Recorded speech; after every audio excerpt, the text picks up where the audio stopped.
ito. Totoo po, Your Honor. Okay. Ngayon, kayo na po ang magbasa para sa ganun ay marinig po ng buong kapulungan. Pwede po niyong basahin ang inyong salaysay. Sa Senate Blue Ribbon Committee, Senador Ping Lacson, sir. At sa iba pang member na nandito po.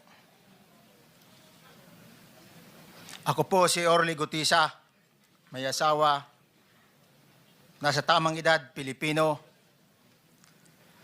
makatapos makapanumpa na ngayon sa umiiral na batas ay nagsasaad at naglalahad ng gaya ng mga sumusunod.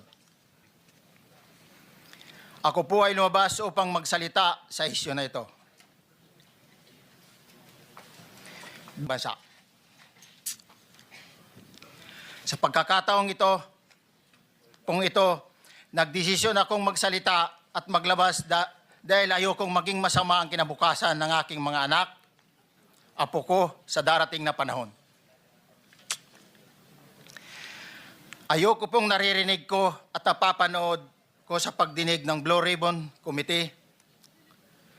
At ngayon ko po napagdugtong-dugtong yung naging partisipasyon ko po sa anomalya at korupsyon na ginawa at lumalabas sa hearing na ito. Yung palang pera na binubuhat namin at dinideliver mula sa masamang gawain na nagdulot ng baha na ikinamatay ng tao at imbis na gamitin ang pera sa edukasyon, medikal at programa na mapunta lamang pala sa bulsa ng mga politiko. Mabigat po sa akin magsalita dahil may pamilya ko. 4 ang anak ko, nag-aaral pa. May asawa ako at nangangalaga sa aking mga anak at marami akong kasama sa operasyon na may kinalaman sa ibabahagi ko sa inyo. Nagtatrabaho lang po kami ng mga kasama kong sundalo sa Philippine Marines. Huwag sana isipin na aking mga kasama na nagtatraidor ako.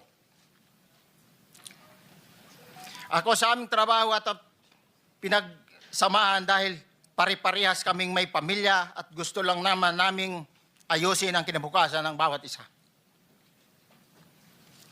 Wala akong iniisip na kapahamakan para sa kanila, bagkus ang gusto ko lang maayos ang kinabukasan ng bayan at lahat kami.